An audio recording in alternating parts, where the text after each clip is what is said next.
Hello friends and welcome to NET forum. आज से हम लोग जो है वो एक नया एक सीरीज़ शुरू कर रहे हैं। इसका नाम है बिजनेस स्टैटिस्टिक्स यूजिंग पाइथन। दोस्तों, इस समय पाइथन का बहुत ज़्यादा यूज़ हो रहा है डेटा साइंस में, डेटा एनालिटिक्स में। और बेसिकली हो क्या रहा है कि हम python as a programming language use करके जो स्टेट्स के जो कॉन्सेप्ट्स हैं उनको इम्प्लीमेंट करके हम या तो डेटा का एनालिसिस कर रहे हैं या उसको इम्प्लीमेंटेशन कर रहे हैं डेटा साइंस में। अब दोनों प्रेफरेंस क्या होता है ये हम बाद में डिस्कस कर लेंगे उसको। तो अभी हम लोग बिजनेस स्टैटिस्टिक्स पढ़ेंगे। बेसिकली हम इसमें पढ़ेंगे डेटा एनालिसिस यूजिंग पाइथन। ठीक है, तो हिंदी मीडियम में हम लोग हिंदी में इसको मीडियम जो है कम्युनिकेशन को हिंदी रखेंगे ताकि जो है वो सबको समझ में आ जाए। तो दोस्तों, मैं ऋतुराज दीक्षित आपका स्वागत करता हूँ इस नई सीरीज़ में, जिसका नाम है business statistics using Python. Basically इस सीरीज़ में जो सबसे पहला लेक्चर है वो है हाइपोथेसिस टेस्टिंग। तो हाइपोथेसिस टेस्टिंग मैंने क्यों लिया, क्योंकि मैं ऐसा मान के चल रहा हूँ कि अभी आप लोगों को स्टैट्स की नॉलेज है काफ़ी सारी, और आप जानते हैं कि मीन क्या होता है, मोड मीन क्या होता है, मोड क्या होता है, मीडियंस क्या होते हैं, क्वांटाइल्स क्या होते हैं। अगर नहीं पता है तो कुछ मेरे लेक्चर्स और भी आएंगे जो कि बिल्कुल बेसिक्स को बताएंगे। जल्दी ही मैं उसको पब्लिश कर दूँगा। तो अभी हम मान के चल रहे हैं कि थोड़ा बहुत हमको नॉलेज है, हम सीधा हाइपोथेसिस के बारे में बात करते हैं और ये देखेंगे कि कैसे हम हाइपोथेसिस टेस्टिंग परफॉर्म करते हैं यूजिंग पाइथन। राइट।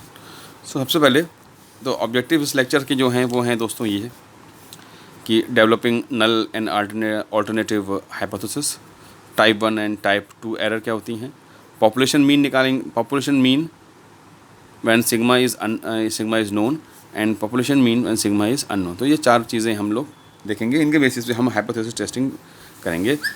मतलब हम ये देखेंगे हमने जो एजम्पशंस किए हैं वो हमारे सही हैं कि नहीं है। तो सबसे पहले what is a hypothesis testing, definition देख लेते हैं क्या होती है। कह रहे हैं कि hypothesis testing is used to check whether the statement should be accepted और रिजेक्टेड। क्या कह रहे हैं? कह रहे हैं कि पहले हाइपोथेसिस टेस्टिंग एक ऐसी टेस्टिंग होती है जो ये बताती है कि हमने जो भी स्टेटमेंट एज्यूम किया है वो हमारा सही है कि गलत है। ठीक है, अब हमने कहा कि भाई कल बरसात होगी, तो कल बरसात होगी ये एक स्टेटमेंट है। अब ये सही है कि गलत है ये वेरीफाई करने के लिए हमारे पास डेटा होगा, जिसकी हेल्प से हम कुछ स्टैटिक्स जैसे कि जी वैल्यू या कोई भी पी वैल्यू, कोई भी वैल्यू डिराइव करेंगे और ये देखेंगे कि हमारी जो वैल्यू है वो आपका नल हाइपोथेसिस में लाई कर रही है या ऑल्टरनेटिव में लाई कर रही है। ठीक है, आगे कह रहे हैं कि the null hypothesis is denoted by H nought. अब हमने जो भी एजम्पशन किया है, जो भी हमने स्टेटमेंट दिया है, उसको हम लोग एच नॉट से डिराइव करते हैं। That is this is a tentative assumption. ये टेंटेटिव मतलब क्या होता है? Not permanent. राइट, टेंटेटिव मतलब होता है नॉट परमानेंट, एक टेम्परेरी है। इससे हम इसे ये भी कह सकते हैं एक टेम्परेरी अरेंजमेंट है जो कि चेंज हो सकता है बाद में, कोई ऐसी बात नहीं है। For null hypothesis in this procedure we take a sample and check the correctness of the statement for H nought and H A. मतलब कि हम क्या करते हैं, एक प्रोसीजर फॉलो करते हैं जो भी हम अभी अब डिस्कस करेंगे, और उसके बेसिस पे हम ये देखते हैं दोस्तों कि हमने जो भी एजम्पशन फॉलो किया है क्या वो सही है या वो गलत है। ठीक, अब how to develop null and alternative hypothesis, ये पॉइंट बहुत इंपॉर्टेंट है। हम कैसे एज्यूम करते हैं कि नल हाइपोथेसिस क्या होगा या ऑल्टरनेटिव हाइपोथेसिस क्या होगा, या हम किस प्रोसीजर के बेस पे फॉलो करते हैं। तो दोस्तों, सबसे पहली बात तो ये ध्यान रखिए, to develop H nought and null and H A there is no such rule. Only the statement of problem, यानी कि प्रॉब्लम में जो लिखा हुआ है दोस्तों वो प्रॉब्लम के हिसाब से हम निर्धारित करते हैं। एंड एक्सपीरियंस, जो हमारा एक्सपीरियंस है उसको देखते हुए। अच्छा, एक चीज़ और ध्यान रखने वाली है, सबसे इम्पोर्टेंट, कि H0 जब भी हम ड्राइव करते हैं तो उसमें जो वैल्यू आएगी वो हमेशा लेस देन और इक्वल टू या ग्रेटर देन या इक्वल टू वाली आएगी। मतलब कि हमने कहा कि भाई कोई पिज़्ज़ा डिलीवरी वाला जो है वो 30 मिनट या उससे कम समय में पिज़्ज़ा पहुंचा देगा, ये हमारा स्टेटमेंट है। तो नल हाइपोथेसिस आपका हो जाएगा म्यू इज़ लेस देन और इक्वल टू म्यू नॉट। ठीक, अब म्यू नॉट क्या है? म्यू नॉट क्या है? वो हाइपोथेटिकल वैल्यू है जो हमने एज्यूम करी। क्या एज्यूम करी है? 30 मिनट्स। तो यानी कि mu nought is less than equal to 30। तो ऑल्टरनेटिव क्या हो जाएगी दोस्तों? Mu nought is greater than 30। तो अब हम चेक करेंगे, अगर हमारी जो z की वैल्यू आएगी, जिसे हम लोग जी भी बोलते हैं, जी स्टैटिक जो है, अगर वो लाई करेगा म्यू लेस देन 30 वाले नल हाइपोथेसिस वाले रीजन में नॉर्मल कर्व के, तो एक्सेप्ट हो जाएगी नल हाइपोथेसिस, वरना रिजेक्ट हो जाएगी। आगे हम देखेंगे उसको। कोई भी और एजम्पशन दे सकते हैं कि कल जो है वो पानी जब बरसेगा तो वो 10 mm या उससे ज़्यादा बरसेगा, तो उसके लिए नल हाइपोथेसिस क्या हो जाएगी? H0 mu should be greater than और इक्वल टू 10 mm। तो ऑल्टरनेटिव क्या हो जाएगी? Mu is less then 10 mm। जहाँ पे ग्रेटर देन इक्वल टू या लेस देन इक्वल टू आ रहा है, तो वो हो जाएंगे आपके नल हाइपोथेसिस जी स्टैटिक के बेसिस पे हम लोग ड्राइव करेंगे। एक अब इक्वल टू वाला भी देख लेते हैं। इक्वल टू वाले में कह रहा है कि हमने कोई नल हाइपोथेसिस ले ली कि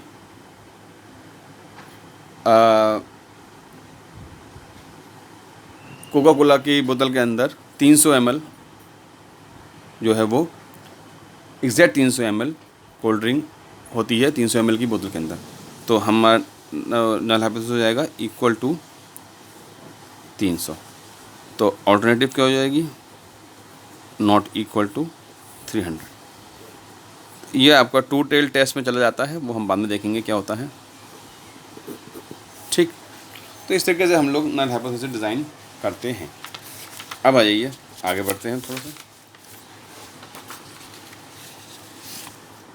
यहाँ पे क्वेश्चन लिया इन्होंने, the new marketing strategy improve the sales. हमने एक क्वेश्चन लिया जिसमें कि हमने स्टेटमेंट दिया, भाई एक कंपनी है तो उसमें बहुत सारे मार्केटिंग स्ट्रेटजीज यूज़ होते रहते हैं।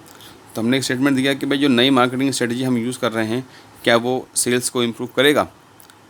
अब अगर ऐसा स्टेटमेंट दिया हुआ जिसमें हम लेस देन इक्वल टू या ग्रेटर देन इक्वल टू नहीं ढूंढ पा रहे हैं या इक्वल टू नहीं ढूंढ पा रहे हैं, तो हम क्या करेंगे, ये आपको ध्यान रखना है कि इस केस में आप हमेशा जो भी स्टेटमेंट होगा उसको चैलेंज करेंगे। ठीक है, क्या नई मार्केटिंग स्ट्रेटजी इंप्रूव करेगी सेल्स को? आप फ़ौरन चैलेंज करेंगे, नहीं करेगी। ठीक है, और नेगेटिव होगी तो पॉजिटिव बोलेंगे। नई मार्केटिंग स्ट्रेटजी सेल्स को इम्प्रूव नहीं करेगी, तो नल हाइपोथेसिस हो जाएगा इम्प्रूव करेगी। ठीक है, सो क्या लिखा हुआ है यहाँ पे देखिए, द न्यू मार्केटिंग स्ट्रेटजी क्या लिखा है? Does not increase the sales. ठीक है, सेल्स H0 क्या कह रहा है? फिर ऑल्टरनेटिव इसका अपोजिट हो जाएगा, new marketing strategy increase the sales. समझ में आ गई बात? अगला क्वेश्चन देखते हैं। We can say the null hypothesis assumption should always challenge, हमेशा चैलेंज करी जाएगी। इफ़ आई से, एक हमने एग्जाम्पल लिया हुआ है, that cold drink always contains 600 ml, 600 ml और मोर, तो क्या हो जाएगा null hypothesis? H0 mu is greater than और इक्वल टू 600 ml। ऑल्टरनेटिव क्या हो जाएगा? Mu nought is less than 600। ठीक है, क्लियर है, कोई दिक्कत वाली बात नहीं है यहाँ तक।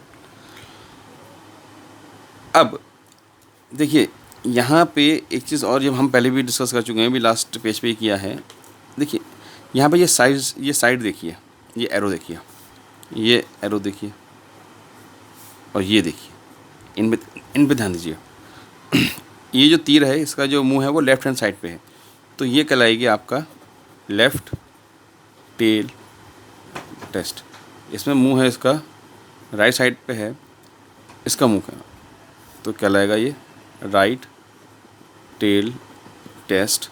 ये नॉट इक्वल टू का साइन है, यानी कि ये लेफ्ट भी है और राइट भी है, तो ये कहलाएगा आपका to tail test.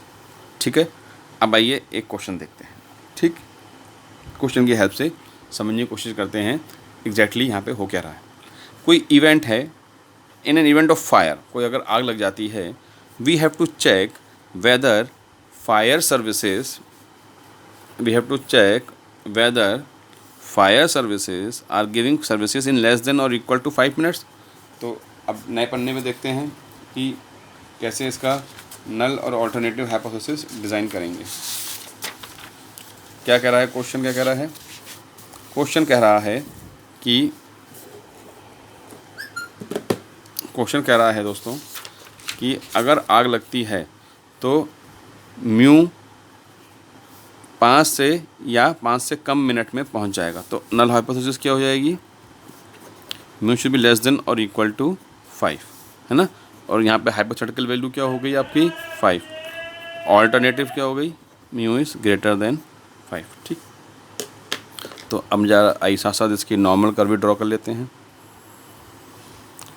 Normal curve के बारे में थोड़ा सा पता होना ज़रूरी है, अगर नहीं पता है तो हम इस पर हम वीडियो बनाएंगे ही, आप सब लोग देख लेंगे। जी स्टैटिक 0 से स्टार्ट होती है, इधर बढ़ती जाती है पॉजिटिव इन्फिनिटी की तरफ, कोई अंत नहीं होता, इधर बढ़ती जाती है माइनस इन्फिनिटी की तरफ, जी का कोई अंत नहीं होता, क्योंकि कभी भी ये टच नहीं करती है ना। तो इस तरीके से बढ़ती चली जाती है। ठीक है, अभी इतना ही समझना है, इसको ज़्यादा इस पर डिटेल में नहीं जाना है। तो हमारा नल हाइपोथेसिस और ऑल्टरनेटिव हाइपोथेसिस हमने एज्यूम कर लिया है यहाँ पे।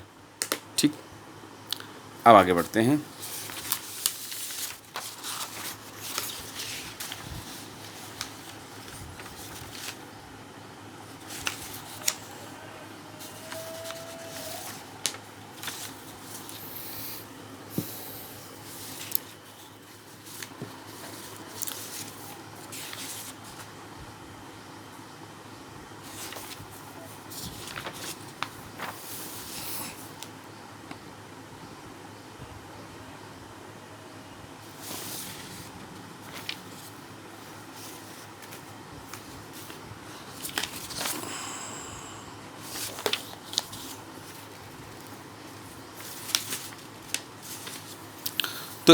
तो दोस्तों इस तरीके से जो है वो हम लोग नल हाइपोथेसिस और ऑल्टरनेटिव हाइपोथेसिस को डिज़ाइन करते हैं। अब अगले लेक्चर में आपको मैं कुछ एग्जांपल्स बताऊंगा जिसकी हेल्प से हम ये देखेंगे कि नल हाइपोथेसिस और ऑल्टरनेटिव हाइपोथेसिस को कैसे डिज़ाइन करते हैं। ठीक है, थैंक यू।